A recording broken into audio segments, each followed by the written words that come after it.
Hello friends, आज मैं PF के बहुत बड़े बदलाव को आपके सामने लाने वाला हूं।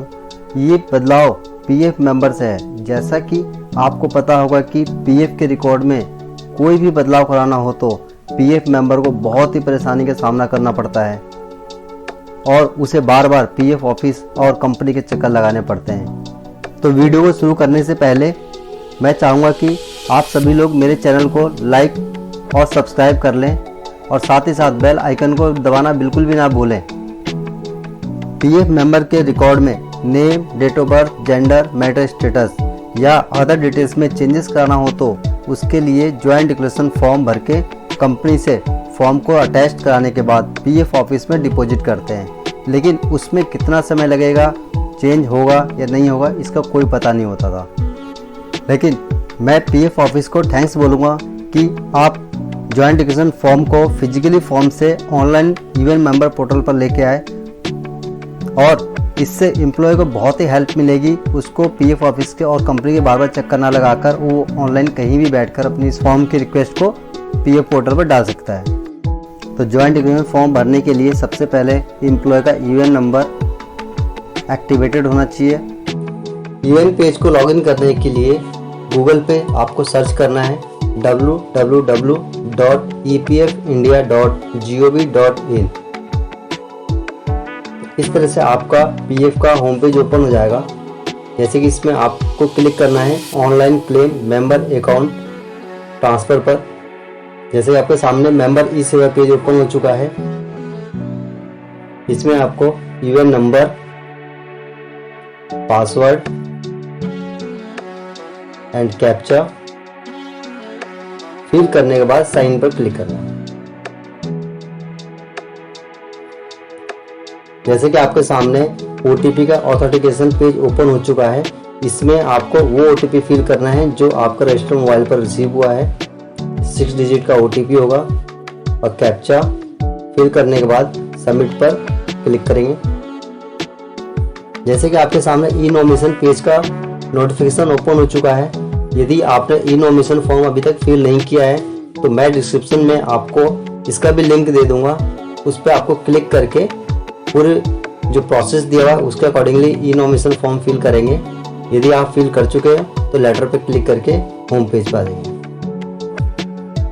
तो जैसे कि आपके सामने ईपीएफ का होम पेज आ चुका है। UAN number, name, date of birth, gender, ये डिटेल चेक कर लो। यदि इसमें कहीं भी इनकरेक्ट है, कोई डिटेल इनकरेक्ट है तो आपको उसको करेक्शन करने के लिए आपका बहुत ही अच्छा ऑप्शन जो पीएफ ने दिया हुआ है वो है मैनेज में आपको सामने एक न्यू ऑप्शन आ गया है ज्वाइंट डिक्लेरेशन फॉर्म।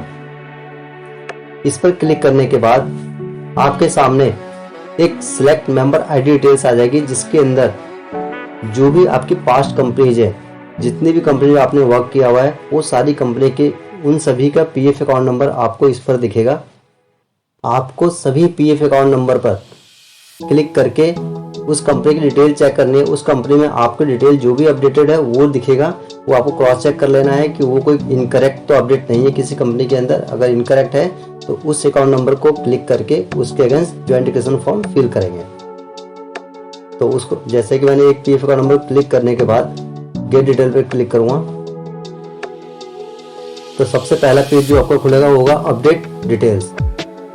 इसके अंदर आपको चेंज करने का जो राइट्स मिलेगा वो होगा Aadhaar number, name, date of birth, gender, father या mother's name, relationship, marital status, nationality. इन डिटेल्स में से जो भी आपका इनकरेक्ट है आप उसको करेक्ट करने के लिए आपके सामने एक पेन का ऑप्शन दिया गया है। इस पर क्लिक करके आप उसको मॉडिफाई कर सकते हैं। यदि डिटेल्स ओके है, करेक्ट है तो इसमें आपको कोई भी चेंजेस नहीं करना है। जैसे कि मेरे सामने यहाँ पे एक ऑप्शन आ रहा है जेंडर में आ रहा है नॉट अवेलेबल। तो मैं इसके अंदर नेम या फीमेल जो भी है आधार के अकॉर्डिंगली अपडेट करूँगा और उसके बाद ड्रॉप डाउन में एक नया पेज ओपन होगा जिसके अंदर लिखा होगा date of joining EPF, date of leaving EPF, reason of leaving EPF. तो ये सारी डिटेल्स आपकी कंपनी फिल करती हैं। यदि आपकी कंपनी ने कोई डिटेल इनकरेक्ट फिल किया हुआ है तो आप उसको करेक्शन के लिए इस पर अप्लाई कर सकते हैं। लेकिन आपको ध्यान रखना है कि जो डिटेल्स आप करेक्शन की रिक्वेस्ट डाल रहे हो वो करेक्ट है या नहीं है, वो एक बार एम्प्लॉयर से ज़रूर आप क्रॉस वेरीफाई करा लेना।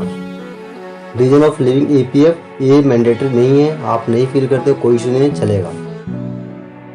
ये क्रॉस चेक करने के बाद आपको क्लिक करना है आई हियर बाय कंसेंट, अपने कंसेंट पे क्लिक करना है। आपको डिक्लेयर करना है कि जो भी डिटेल्स आपने फिल किया है ऊपर या करेक्शन के रिक्वेस्ट डाल रहे हो वो करेक्ट है।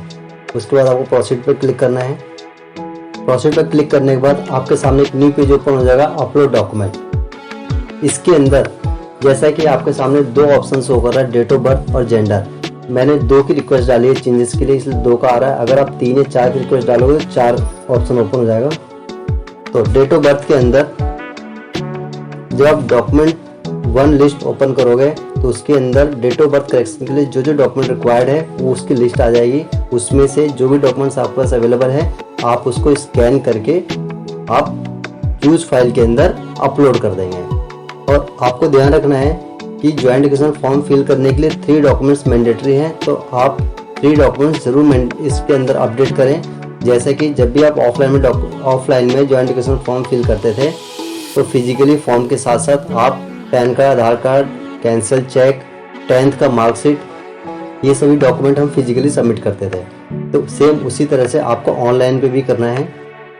तो डॉक्यूमेंट 1 के अंदर सीट के अकॉर्डिंगली फर्स्ट डॉक्यूमेंट, डॉक्यूमेंट 2 के अंदर सीट के accordingly second document and document 3 के अंदर सीट के अकॉर्डिंगली थर्ड डॉक्यूमेंट। इसके बाद है जेंडर। जेंडर के लिए जो डॉक्यूमेंट्स ऑलरेडी जो रिक्वायर्ड है वो लिस्ट आपके पास ओपन हो जाएगी, उस डॉक्यूमेंट को अटैच करेंगे। इसके अंदर आपको ये ध्यान रखना है, अगर आपने कोई भी डॉक्यूमेंट ऊपर डेट ऑफ बर्थ के अंदर अपडेट कर दिया है वो डॉक्यूमेंट नीचे एक्सेप्ट नहीं करेगा। या तो आप उसको नेम में कुछ करेक्शन चेंज कर दो या जो डॉक्यूमेंट इसके अंदर रिक्वायर्ड है जो आपके पास अवेलेबल है उस अपलोड करके अपलोड के बटन पर क्लिक करेंगे।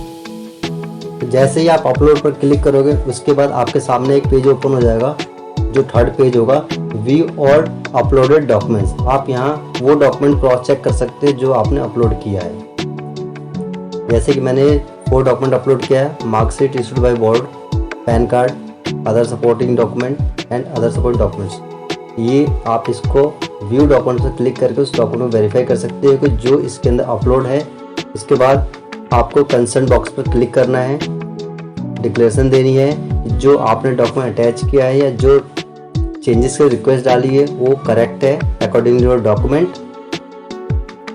एंड इसके बाद नेक्स्ट ओटीपी कंसेंट पर क्लिक करने के बाद आपको गेट ओटीपी पर क्लिक करना है।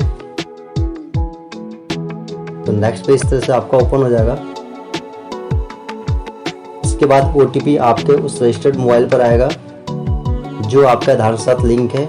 तो आप इसमें ओटीपी नंबर फिल करें 6 डिजिट का एंड कैप्चा फिल करने के बाद सबमिट पर क्लिक कर देंगे।